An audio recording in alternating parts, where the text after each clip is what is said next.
think street, train sport, practice art, just keep it in mind, right? But in any scenario, I don't want to be in bottom side control. So I got my throat frame and I got my hip frame.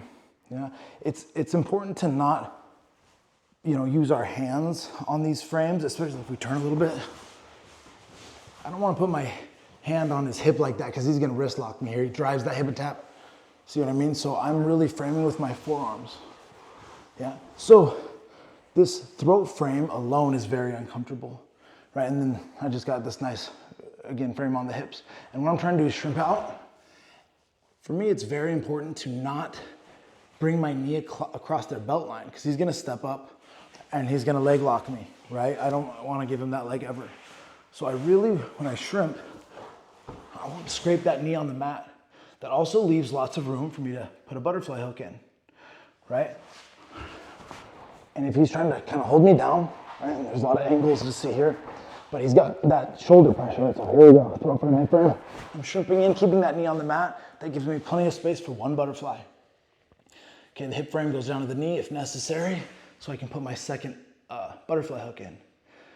Right now, I kind of have both my hands on each side of the shoulder. I'm gonna take my underhook and I'm gonna pull it square, so I now have an over-under, right? Kind of like our pummeling drill.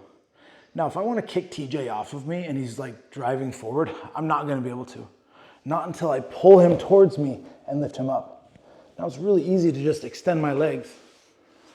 So we're now in butterfly, guard width, over-under. Eddie Bravo calls it the cocoon, right?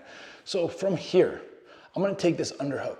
I'm gonna turn my hand down and away, and what I'm thinking is like this, like a wrist strike. I don't know if you've ever seen that, but my old striking coach, he did these crazy wrist strikes and it just hurts, right, a lot. Well, that's basically what I'm doing, because look, if he's got a tight overhook, I can't pull my arm out, like no matter what. And we can even look at this standing up just so you can maybe see a little better.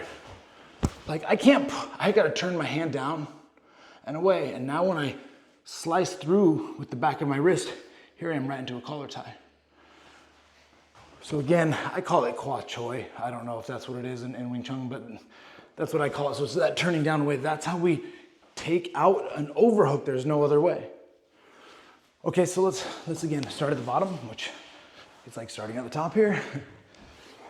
All right, and I'm shrimping. I go one butterfly, two butterfly. I square myself up. I pull him. I lift him. I load him up. My hips below his hips before I try to kick him off. And now if he's I turn that palm down and away, and I pummel through. I'm gonna pummel through and almost go like a choke, a hand choke on his throat, as I just now go to do a technical stand-up.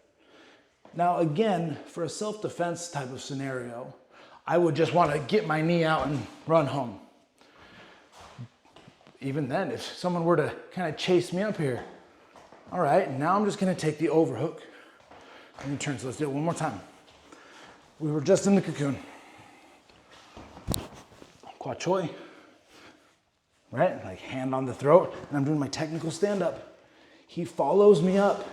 So I grab a whizzer, maybe a wrist control, maybe his far arm, doesn't matter. But I'm just gonna go a little kick and ankle pick here.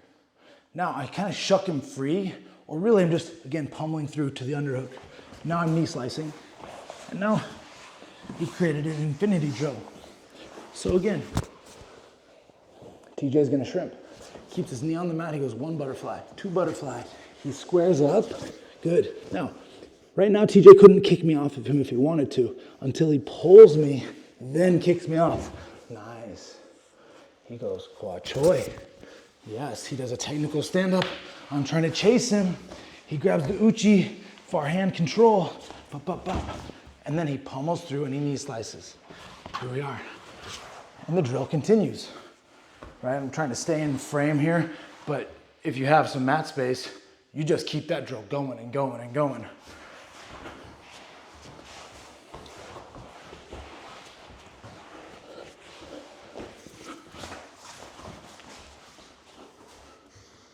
Just make it easy on yourself. See, I let that overhook go so I could pummel through to the underhook, and now it's his turn. Shrimp, one butterfly, two butterfly. He squares up, pulls, lifts, he pummels out, pushes me away. If he's able to just post and Heisman out and throw that knee and run home, then perfect. Otherwise, I chase him, he Uchis me, knee slices, and we continue.